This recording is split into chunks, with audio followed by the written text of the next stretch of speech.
Nabiyyina wa habibina Muhammad wa ala alihi wa sahbihi ajma'in. Subhanaka la ilma lana illa ma 'allamtana innaka antal alimul hakim. La haula wa la quwwata illa billah.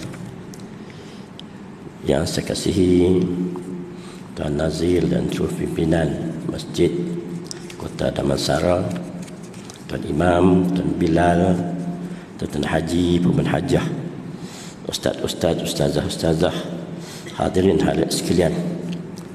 Bersyukur kepada Allah Subhanahu wa Ta'ala dapat bersama-sama pada pagi ini, dan saya rasa sungguh teruja datang ke masjid ini di waktu subuh pagi ini. Ramai yang hadir, alhamdulillah, berbanding dengan setengah-setengah tempat hanya satu saf. Alhamdulillah, mudah-mudahan mendapat keberkatan dari Allah Subhanahu wa Ta'ala. Tuan-tuan yang saya hormati sekalian, merujuk kepada kitab Minhajul Abidin Imam Al-Ghazali, mengatakan untuk benar-benar kita menjadi abidin, antaranya ialah kita diuji dengan rintangan-rintangan. Yang pertama, rintangan dunia dan isinya. Yang kedua, rintangan makhluk Tuhan. Yang ketiga, rintangan iblis, rintangan syaitan. Dan yang keempat adalah rintangan hawa nafsu. Rintangan hawa nafsu.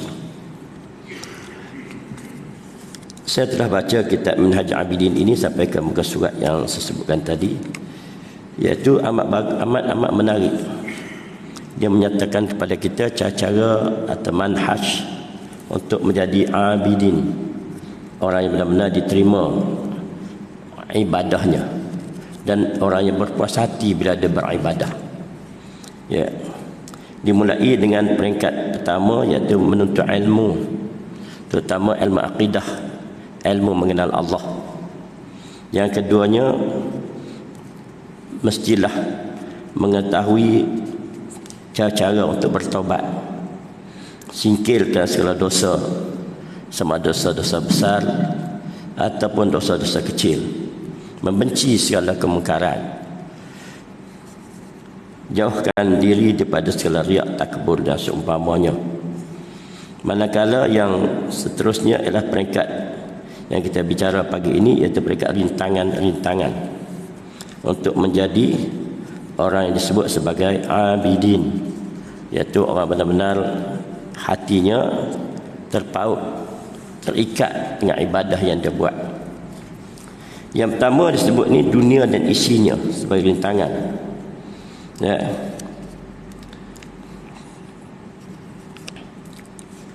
Dimaksudkan dunia dan di sini ialah semua yang tidak bermanfaat untuk akhirat. Semua yang tidak manfaat untuk akhirat. Saya tengok dalam buku Al-Ghazali ini, bukan satu dua kitab dia sebut. Dia amat menegur orang yang buat kerja, menghabiskan masa dengan kerja-kerja tidak manfaat. Bila kita tegur orang tersebut, dia marahkan kita. Dia kata dia tak ada dosa apa pun. Betul. Tapi Al-Ghazali kata mesti masa itu bermanfaat untuk akhirat. Manfaat untuk akhirat. Kalau kita nonton TV dalam masa yang panjang, kemudian berbual-bual dalam masa yang sambil hingga leka, dengan asyik dengan perbualan, ya, lebih-lebih lagi dengan permainan-permainan indoor dan lain-lain yang masa yang panjang, ya. Jadi Al-Ghazali kata itu tak manfaat untuk akhirat. Carilah manfaat untuk akhirat, ya. Dalam kitab Bidayatul Hidayah disebut, tuan-tuan sekalian, ingatlah masa kamu itu ada usia kamu. Usia kamu. Usia kita 1 jam dekat sini. Ya, 1 jam ini masa kita telah berlalu. Tak boleh patah balik dah. Tak boleh nak ambil semula dah usia yang lepas. Itu masa kamu adalah usia kamu, kata dia. Dan katanya lagi, masa kamu itu modal untuk kamu. Modal. Kita nak berniaga contohnya, Ya, semua alat perniagaan dah siap semua dah. Tapi perniagaan belum bermula lagi. Orang pun heran, kenapa tak berniaga? Tak ada modal lain ke, tak ada modal harta ke, tak ada peralatan ke, ada, semua ada. Tapi tak ada masa lah. Mana masa tu saja juga ada modal. Walaupun umpamanya waktu ada perjanjian untuk mendapat habuan yang besar di selatan tanah air contohnya, dia tak dapat pergi ambil harta tersebut kerana masa. Kan masa ni modal, baik di dunia, lebih-lebih lagi di akhirat.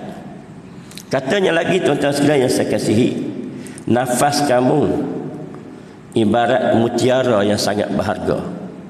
Nafas yang kita seduk ni mutiara sangat berharga. Jangan sia-siakan pemberian Allah Ta'ala. Mutiara jangan sia-siakan. Nak tahu berharga tak berharga, kita pergi ziarah kawan kita ke hospital tengah hari sakit. Yang mana sekut hidung tu kita minta nak cabut sekejap. Nak minta dia jawab salam kita, lepas tu kita tutup balik. Assalamualaikum. Boleh jawab salam saya tak? Saya bagi salam, kamu jawab kum, tak apa dah. Agak-agak kalau nurse tengok, doktor tengok, dia marah ada kelakuan kita tu. Itulah nyawa, tuan-tuan sekalian, amat berharga. Jangan dipermain-mainkan buat nyawa. Dan Allah Ta'ala masih menganugerahkan nyawa kepada kita. Sangat berharga, ibarat mutiara. Jadi manfaatkanlah segala nafas yang Allah Ta'ala berikan kepada kita, masa yang Allah Ta'ala berikan kepada kita, dengan kita melaksanakan kerja-kerja manfaat untuk akhirat kita. Pahala diberi pertama kepada kerja-kerja yang wajib yang kita buat. Yang kedua, kerana meninggalkan yang haram. Yang ketiga, kerana meninggalkan yang makruh. Yang keempat, kerana kita melakukan perkara yang sunat.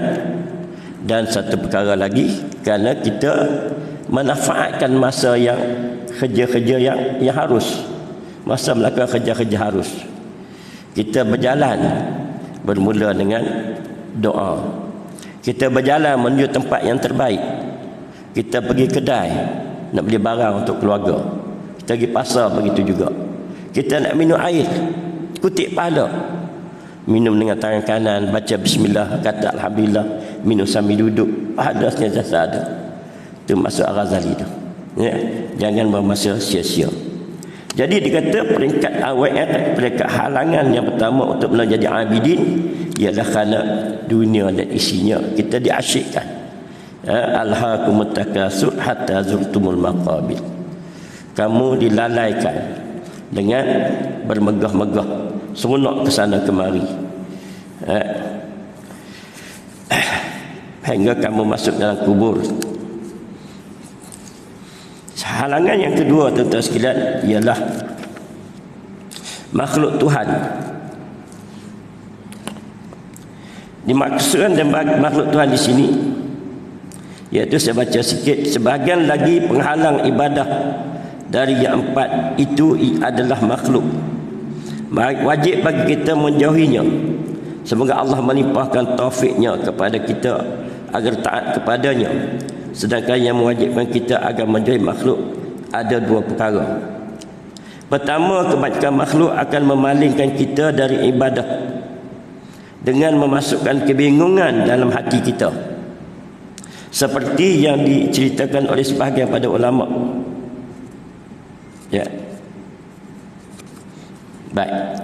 Makna kalau sekiranya ada di kalangan rakan-rakan, kawan-kawan, ataupun panggilan-panggilan dalam iklan-iklan, dalam kita panggil promosi-promosi yang menjauhkan kita, melalaikan kita, mengasyikkan kita daripada ingat kepada Allah Subhanahu Wa Taala, itu juga merupakan satu rintangan, halangan untuk kita menjadi abidin, ya, hamba-hamba yang diterima ibadahnya.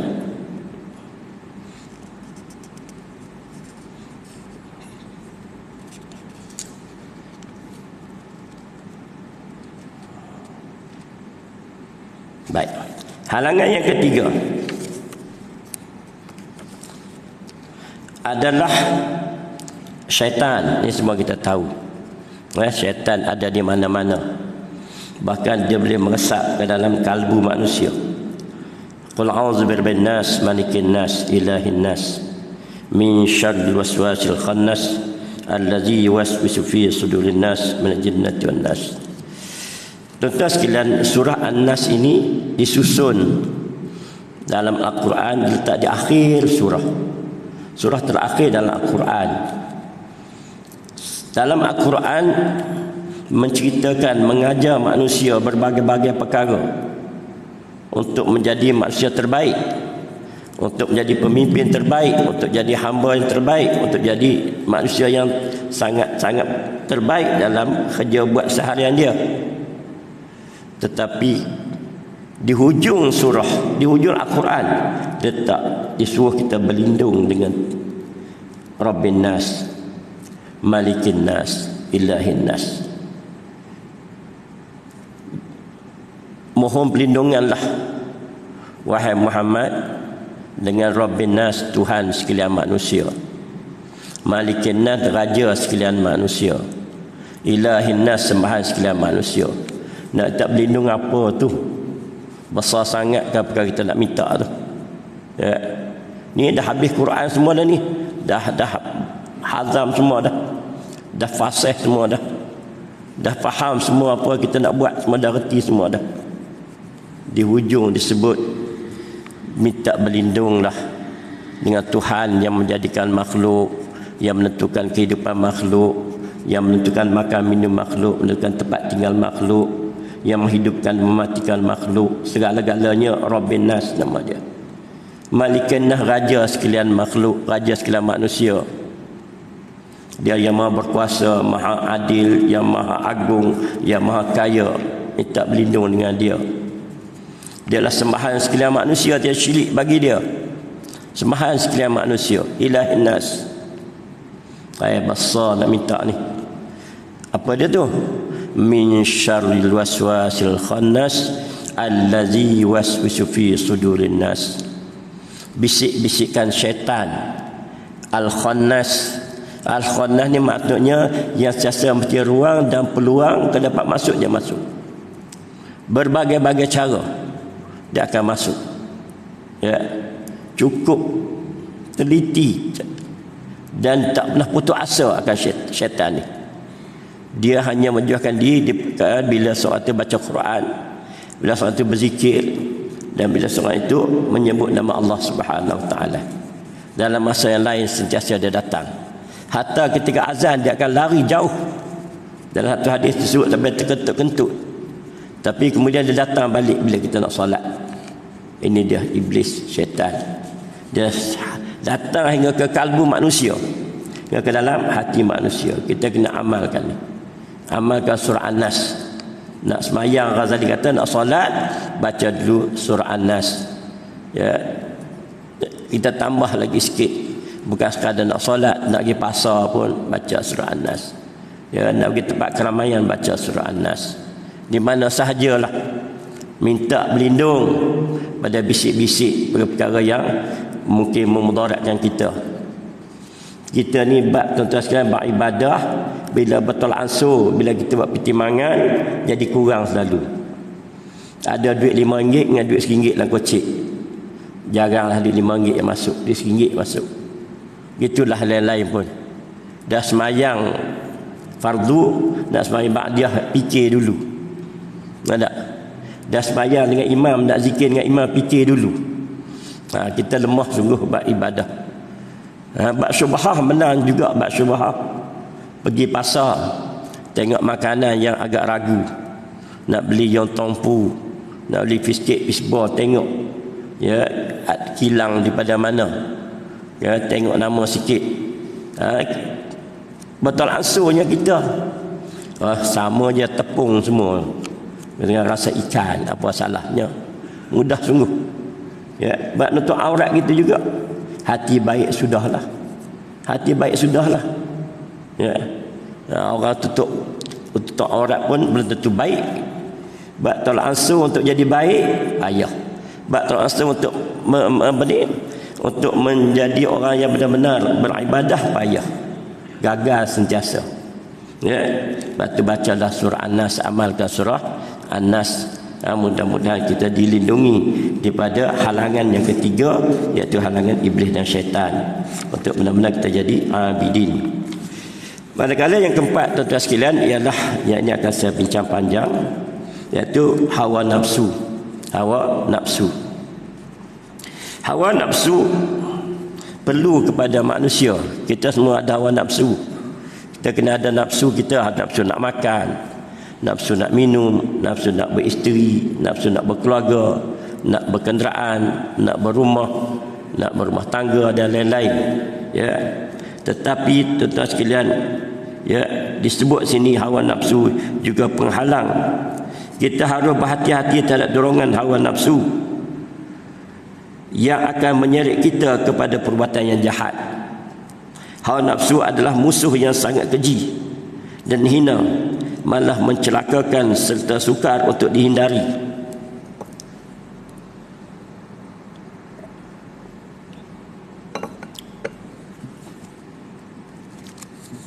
Oleh kerana itu kita haruslah berwaspada.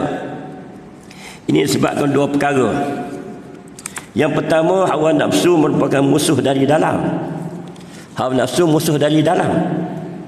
Dan dia kata bukan musuh dari luar. Musuh dari luar adalah syaitan. Yang ketiga tadi syaitan itu musuh dari dalam, dari luar. Manakala hawa nafsu dari dalam. Dari dalam. Ya. Yang kedua, hawa nafsu adalah musuh yang amat disukai. Musuh hawa nafsu ni yang pertama, ia musuh dalaman. Ya, sentiasa datang, sentiasa berada.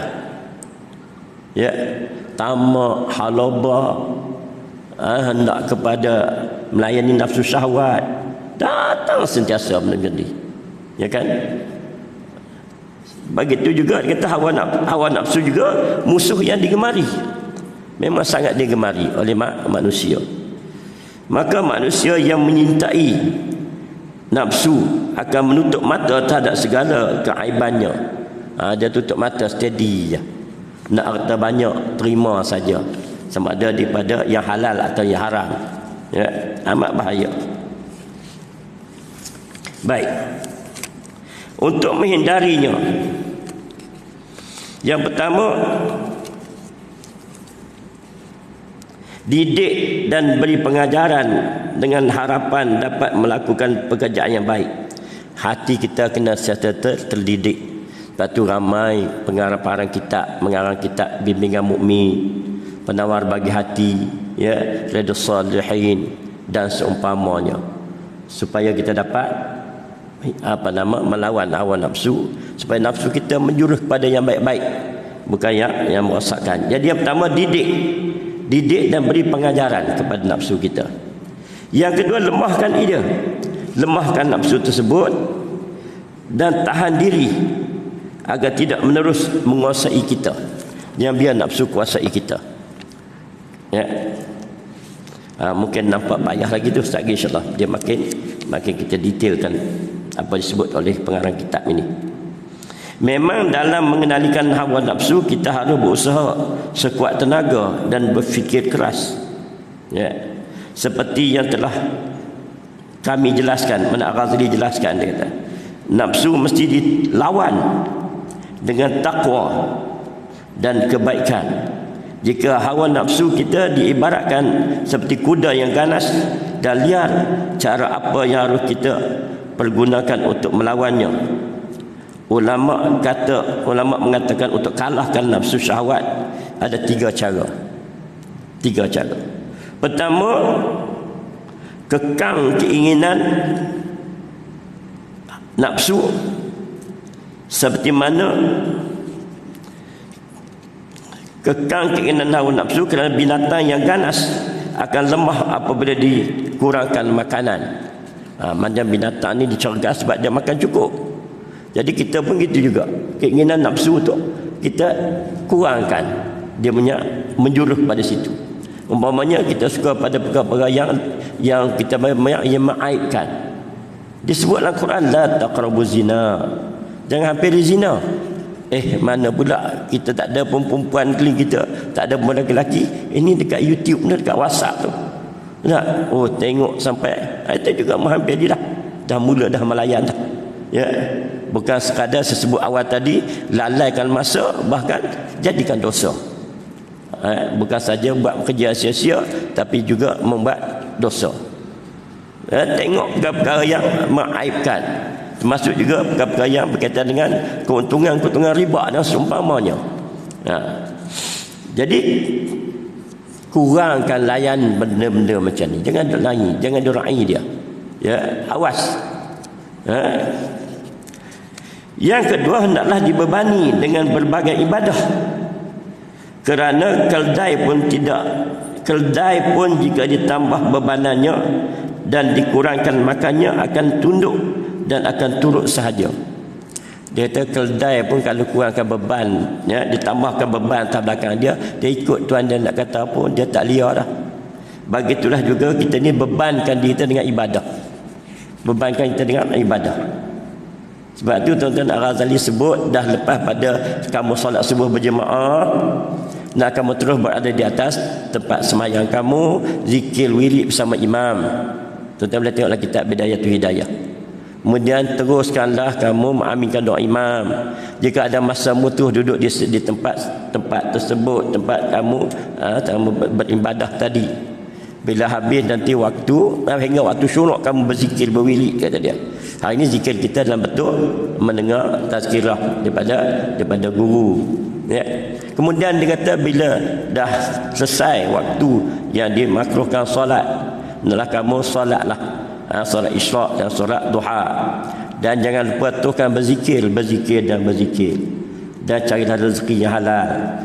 Meziarahilah orang-orang yang terdekat dengan kamu, terutama guru-guru kamu, dan ziarahlah orang-orang yang dalam keadaan sakit, dalam keadaan derita ataupun menguruskan kematian, hinggalah masuk zuhur dan terusnya hingga kamu tidur semula di waktu malam. Maknanya masa kita ni dibebani dengan ibadah. Jadi tidaklah masa kita nak layan nafsu kita. Yang ketiga, berdoa. Minta doa dengan Allah Ta'ala. Ya, banyak doa. Allahumma inni a'udzubika tu, doalah tu. Minta jauh. Allahumma inni a'udzubika min hamazati syayatin wa a'udzubika min an yahdurun. Berbagai doa, minta doa dilindungi kita daripada gangguan iblis. Tuan-tuan sekalian, seterusnya yang terpenting dalam untuk mengawal nafsu ini ialah takwa. Takwa adalah harta karun yang sangat berharga, dan beruntunglah orang yang mampu mendapat dan memilikinya. Ya. Betapa tidaknya kerana dalam karung itu terkandung permata yang sangat berharga, berlimpah dengan kebaikan serta merupakan rezeki yang agung, keuntungan yang besar dan kerajaan yang luhur.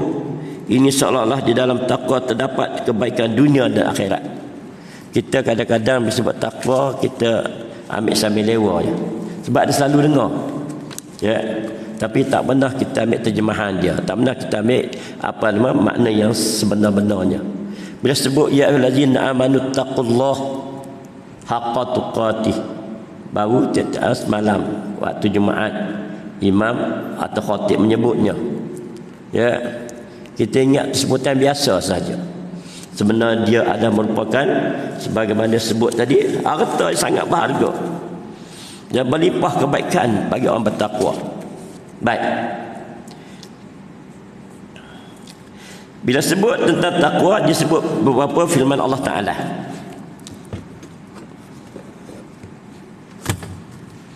Pertama, puji-pujian bagi orang bertakwa. Hari ini kita cuba tuan-tuan sekalian dapat tahan sikit lengah bersila tak. InsyaAllah kita sama-sama menghayati apakah kelebihan takwa ni sebenarnya. Ya. Yang pertama, dia kata mendapat pujian bagi orang-orang yang bertakwa. Wa in tasbiru wa tattaqu fa inna zalika min azmil umur. Dalam pada itu, jika kamu bersabar dan bertakwa, maka sesungguhnya yang demikian itu adalah dari perkara-perkara yang dikenaki, diambil berat melakukannya. Surah Ali Imran ayat 186. Yang kedua, orang yang bertakwa mendapat perlindungan dari musuh. Wa in tasbiru wa tattaqu la yadurrukum kaiduhum syai'a. Dan kalau kamu sabar dan bertakwa, maka tipu daya mereka tidak akan membahayakan kamu sedikit pun. Surah Ali Imran ayat 120. Yang seterusnya, takwa mendapat pertolongan Allah. Innallaha ma'al ladzina taqaw wal ladzina hum muhsinun. Sesungguhnya Allah beserta orang-orang yang bertakwa dan orang yang berusaha memperbaiki amalan-amalannya. Ya. Seterusnya dikata di sini, takwa memberi keselamatan dan rezeki yang halal. Wa may yattaqillah yaj'al lahu makhraja wa yarzuqhu min haitsu la yahtasib. Ini kita semua lalu dengar ayat 1000 dinar tak? Letak kat dinding-dinding rumah, letak kat kedai, nak bagi laku kedai, ya. Walaupun nak sebahagian pekerja kedai tak semayang, ya. Jadi tak boleh gitu. Mari kita kena ambil makna ayat ni, iaitu siapa nak lepas daripada segala masalah mesti bertakwa. Wa may yattaqillah, siapa dia teman tu siapa? Siapa yang hendak lepas daripada masalah, mesti dah dia bertakwa. Siapa-siapa yang bertakwa, dia akan terlepas daripada segala masalah. Baru dia dapat rezeki. Rezeki ni tuan sekalian, yang pertama diberi kepada semua makhluk. Yang lahir dapat dah rezeki. Baby yang baru lahir, Allah Ta'ala takdirkan dah, ya, kandung susu ibunya, mengandungi susu, ya tak? Sebelum dia lahir susu tak ada lagi, dan lahirnya kandung susu pun membengkak, dan tempat suapan dia betul-betul di atas ribaan. Di atas ribaan. Kalau nak kena baring senang saja, memang di dakapan ibu tersebut. Dan dalam kandungan susu ada mengandungi makanan juga, protein dan semua cukup. Kalau 2 tahun minum susu sahaja, sihat budak tu, tak ada masalah, ya. Tapi zaman sekarang ni ibu-ibu banyak bekerja, ya, dan maknanya anak-anak akan diberi makanan suplemen yang lain. Yang kedua, rezeki diberi pada siapa saja. Ya, orang tahu ulat dalam batu boleh hidup, betul. Ya. Tetapi tak adalah banyak. Tengok yang Allah bagilah. Gelandangan pun boleh hidup. Ya. Yang kedua, rezeki kepada orang yang bersyukur. La in syakartum la azidannakum wa la in kafartum in azabi lasyadid. Kalau kamu syukur sikit, kami tambah lagi. Kalau kamu mungkir, kalau kamu engkari, kalau kamu tidak bersyukur, kalau kamu kufur nikmat, azab besar Allah Ta'ala kenakan kepada kamu. Dan yang ketiga, rezeki diberi kepada orang bertakwa. Ayat kita sebut tadi, wa may yattaqillah yaj'al makhraja wa yarzuqhu min haitsu la yahtasib. Ya. Dan diberi rezeki kepada orang berusaha, orang yang berusaha. Fa iza qudiyatis salah fantashiru fil ard. Bila dah habis sembahyang, tebarlah kamu di muka bumi mencari rezeki. Malangnya di kalangan kita ni ramai tak sembahyang, cari rezeki. Kerja pasar malam, kerja di supermarket. Kadang-kadang kita pergi ke supermarket saja, kita tanya budak-budak yang nak kerja supermarket tu, boleh pak cik tahu kat mana surau? Tersengih-sengih. Yang ni tanya kawan tu, ni tanya kawan ni. Ya. Tak semayang lah tu jak dia. Ya. Allahu Akbar. Ya. Hari tu saya keluar pada masjid. Ya. Saya masuk semayang Asar. Ya, masuk semayang Asar, ada orang tengah berniaga murtabak depan masjid. Orang dah kamat dah. Saya pun masuk, keluar dia. Saya kata kat dia, boleh tak murtabak ni jual harga RM1 semua? Dia harga RM1, harga RM5, harga RM14 ada, harga RM8 ada. Saya kata boleh tak jual RM1 semua harga ni? Dia kata mana boleh toki punya. Kenapa tidak? Dia kata. Saya kata boleh lah. Kamu memang tak nak gandaan untung. Kalau kamu masuk semayang dapat 27 kali ganda. Ya, kamu dapat 27 kali ganda. Sekejap lagi kalau kamu masuk semayang seorang-seorang aja. Tak elok tak tidak semayang kamu. Allah Akbar. Itulah ya manusia sekarang ni. Baik. Yang kelima, takwa memberi kebaikan beramal. Ya ayyuhallazina amanu taqullaha wa qulu qawlan sadida yuslih lakum a'malakum. Wahai orang yang beriman, bertakwalah kamu kepada Allah dan katakanlah perkataan yang tepat, yang benar dalam segala perkara, supaya Ia memberi taufik dengan menjayakan amal-amal kamu.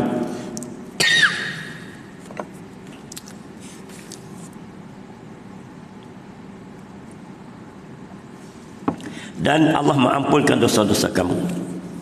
Yang keenam disebut wa yaghfir lakum dzunubakum. Mana orang bertakwa diampunkan dosa-dosa oleh Allah Subhanahu Wa Taala. Yang ketujuh, orang yang bertakwa dikasihi Allah. Fa innallaha yuhibbul muttaqin. Maka sesungguhnya Allah mengasihi orang yang bertakwa. Yang ke-8, orang yang bertakwa diterima. Innama yataqabbalullah minal muttaqin. Hanya saja Allah menerima korban dari orang yang bertakwa. Inna akramakum indallahi atqakum. Yang ke-9, orang yang bertakwa mendapat kemuliaan, kehormatan di sisi Allah Subhanahu Wa Taala. Yang ke-10, orang bertakwa dapat khabar gembira. Allazina amanu wa kanu yattaqun lahumul busyra fil hayatid dunya wa fil akhirah. Wali-wali Allah itu ialah orang-orang beriman serta mereka pula sentiasa bertakwa. Untuk mereka sahajalah kebahagiaan yang menggembirakan di dunia dan akhirat. Yang ke-11, terhindar dari neraka. Ya. Summa nunajjil ladzina taqaw. Kemudian kami akan selamatkan orang yang bertakwa. Wa sayujannabul atqa. Dan kelak akan dijauhkan orang yang paling bertakwa dari neraka. Uiddat lil muttaqin. Ya, yang ke-12, kekal dalam syurga. Tuan-tuan sekalian, bila kata kekal dalam syurga, ya, nak sebut juga pagi-pagi ni bagi kita segar sikit dah. Ada tawaran-tawaran yang baik ni, khabar gembira ni. Kekal dalam syurga maknanya, pertama, selama-lamanya. Ya, tidak mati dah, tidak mati. Dan sentiasa hidup. Kekal ni bukan sekadar hidup kekal. Macam kita duduk dekat sini, berapa lama dah rumah ni? Oh, saya beli tahun 80 dulu. Sekarang dah dah banyak tahun dah lah, dah 40 tahun lebih dah. Macam mana rumah sekarang? Dah banyak dah kena renovate dah. Tu tak kekal nama tu. Milik je kekal. Kamu macam mana? Dulu saya muda lagi, sesegar lagi. Umur saya masa tu baru kahwin. Nampak tak? Sekarang macam mana? Saya dah beruban lah, macam ustaz juga. Itu bukan kekal nama dia. Tak kekal. Kekal dalam syurga ni maksudnya segala-galanya kekal. Hatta makanan kita makan tu macam tak pernah tengok semalam. Bahkan isteri-isteri kita pun umur semacam juga. Faj'alnahunna abkara. Kami jadikan mereka sentiasa gadis. Ini syurga.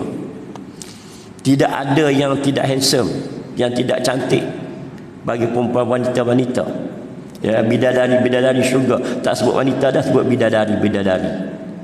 Allah, tuan-tuan sekalian, cara mana? Bertakwalah kepada Allah Subhanahu Wa Taala. Baik. Allah seronoklah bila kita sebut tentang orang-orang yang mendapat syurga ini. Ya, seronok. Ya, mudah-mudahan kita kena minta Allah Taala. Walaupun dia sebut orang yang beriman semuanya masuk syurga, walaupun sedikit iman dia, sehingga kosong neraka daripada orang-orang yang beriman. Maknanya orang beriman dah masuk syurga habis dah, Tapi kena celup dalam neraka dulu. Jangan kabur kat orang benda ni. Nanti orang nakal-nakal kata apa, tak apalah, masuk juga syurga, kata dia. Dia ingat seronok menggali tak. Neraka tuan-tuan sekalian, kalau celup 1 saat pun jangan duk minta lah. Kurungan dunia pun kita tak mampu. Ada orang pernah cerita, dia kata ada orang tu dia kena denda dalam mahkamah RM3,000 atau RM2,000 itulah, atau penjara 2 hari. Masuk hari pertama berjerit-jerit dia. Telefon sana, telefon sini minta 2,000 tu bebaskan dia. Tahu itu baru penjara dunia. Jadi tuan-tuan sekalian, kita jangan main teka-teki macam tu, macam seronok macam tu. Masuk syurga juga, kata dia. Banduan ni kan masuk syurga, tuan-tuan sekalian. Orang ahli syurga cam muka dia, cam wajah dia lain daripada orang yang daripada awal dah masuk syurga. Baik, saya cuba nak cari penghujung kisah takwa ni, insya-Allah. Di dalam Al-Quran, takwa mengandungi 3 pengertian. Takwa berarti takut, dan hendaklah kepada aku saja kamu bertakwa. Wa iyya yafattaqun, kepada aku saja hendaklah engkau rasa takut, kata Allah Ta'ala. Dan pelihara diri kamu dari huru-hara hari kiamat, yang padanya kamu akan dikembalikan kepada Allah. Yang kedua, takwa berarti tunduk dan patuh. Yang ketiga, takwa berarti membersihkan diri dari segala dosa. Ini tuan-tuan sekalian, sebagai kesimpulan dapat saya sampaikan pada pagi ini. Sempena dengan kuliah pertama di sini di 2023, saya berpesan pada diri saya dan pada pendengar sekalian, marilah sama-sama kita hidupkan diri kita ini dalam keadaan yang sentiasa bermanfaat. Bermanfaat untuk diri kita, untuk masyarakat kita, untuk negara kita. Jangan kita biarkan berlalu sia-sia begitu saja. Ramai orang yang berlalu sia-sia begitu saja. Berbagai-bagai kumpulan sekarang ni. Berbagai-bagai kumpulan. Saya sangat menghormati kumpulan yang geng motor besar, yang mana mereka membuat kebajikan, ziarah masjid ke masjid dan lain-lain. Itu memang kita respect habis. Alhamdulillah, mereka ada duit, memang terbaik. Mereka laksanakan dakwah macam tu. Itu tidak sia-sia. Itu tidak sia-sia namanya. Walaupun hobi dia macam tu. Silakan. Tidak ada masalah. Kita hendaklah isi masa kita, jangan benda tu sia-sia. Jangan buat kerja sia-sia. Sebenarnya sebut tadi, alhaakumut takasur hatta zurtumul maqabir. Yang kedua, yang pesanan pertama tadi, jangan sia-siakan hidup. Yang kedua, jangan ada riak, takbur dalam hidup kita. Riak ni dia ada kalau dalam kitab Syiarus Salikin, dia ada rukun-rukun dia. Antara rukun dia, dikata nak jadi orang riak ni memang dia buat kerana orang betul-betul. Itu yang pertama. Yang kedua, elok sikit, ada niat baik sikit. Sama-sama lah. Yang pertama, kedua tadi tempat dia dalam neraka, dia buat kerana orang. Yang ketiga, tuan-tuan sekalian, riak ni 50-50. 50-50. Umpamanya dia buat ibadah baik. Saya korban tu ni 5 ekor lembu saya bagi. Tak? Niat dia kerana orang, niat dia kerana Allah. Pengarang kitab iaitulah Syekh Samad Al-Palimani. Dalam kitab tak salah Syiarus Salikin, dia sebut terserah pada Allah. Dan kita bimbang riak yang memakan pahala dia, yang 5 ekor lembu tu. Yang keempat, yang terbaik sikit, macam biasa dah buat kerja yang baik macam kita ni, dah baik-baik dah. Tak? Tiba-tiba riak datang. Daripada mana tu? Masjid kuliah subuh. Tak? Kalau tujuan dakwah tidak ada masalah. Itu bukan riak nama, itu dakwah nama dia. Itu dakwah nama dia. Ya, itu dakwah. Jadi kita jangan terpalit dengan riak takabur. Wah, riak ni Allahu Akbar. Sangat-sangat bahaya hidup dia. Ya. Saya cukup sekadar dapat saya sampaikan pada pagi ini. Saya pesanan untuk diri saya dan pesanan untuk para pendengar sekalian. Mudah-mudahan Allah Ta'ala memberkati kita semua. Bismillahirrahmanirrahim. Ya Allah Tuhan kami, jadilah kami orang benar-benar ya Allah dapat melalui ya Allah manhaj abidin ini ya Allah, sebagai karangan kitab dikarang oleh Al-Ghazali ini ya Allah, supaya ya Allah kami beribadahlah keadaan benar-benar diterima oleh-Mu ya Allah. Janganlah kami pada lalai dan masa sia-sia ya Allah. Jadikanlah permulaan tahun 2023 ini terbaik bagi kami hingga akhirnya ya Allah. Bagi tahun-tahun berikutnya ya Allah. Jauhlah kami daripada ya Allah masa riak dan takabur bermegah-megah ya Allah. Walau apa saja pemberian-Mu kepada kami ya Allah. Sama ada pemberian yang kecil, lebih-lebih lagi pemberian yang besar-besar ya Allah. Tiada yang memberi melainkan Engkau ya Allah. Segala-gala ujian dari-Mu ya Allah. Ya Allah, tak kami di waktu duha yang hampir menjelma ini, kamu padamu akan rezeki ya Allah. Jika rezeki kami masih di langit, turunkan ia untuk kami. Jika di bumi, kurangkanlah ia untuk kami. Jika jauh ke dekatkan ya Allah. Jika sedikit ke berbanyakkan ya Allah. Jika sukar ke permudahkan ya Allah. Jika haram ke bersihkan ya Allah.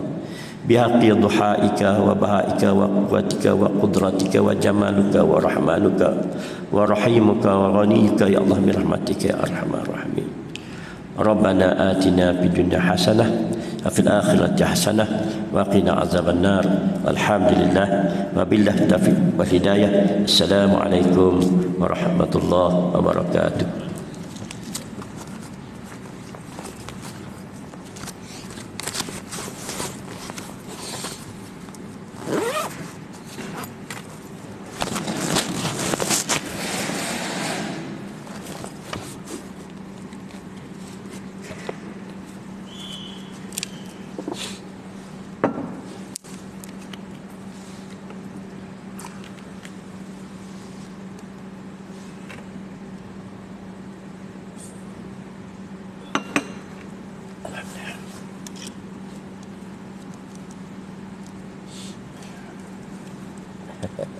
Saya tunggu waktu syuruk kau apa dia bunyi Okey.